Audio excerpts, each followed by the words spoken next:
ម៉ូតូមួយគ្រឿងនេះណាបងប្អូនទិញទៅនិយាយពីថាចំណេញលើសពីចំណេញ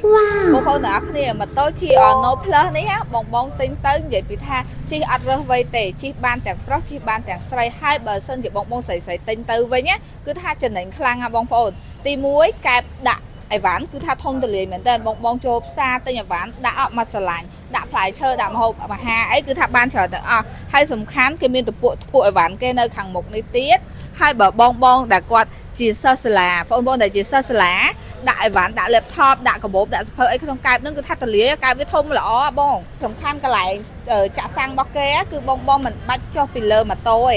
បងជិះទៅដល់កន្លែងចាក់សាំងនេះបើកកលាក់នេះមកគឺអាចចាក់សាំងបានហើយងាយស្រួលខ្លាំងហើយមួយទៀតគឺកន្លែងសាកថ្មទូរស័ព្ទបងមិនបាច់ភ័យថាឆាប់អស់ថ្មអីណាបងចង់ជិះដល់ណាក៏បានដែរក៏អាចសាកថ្មបានដែរទៅដល់ទីតាំងដែលយើងដើរលេងគឺថ្មទូរស័ព្ទយើងនៅពេញដដែលហើយសំខាន់ណាកម្លាំងម៉ាស៊ីន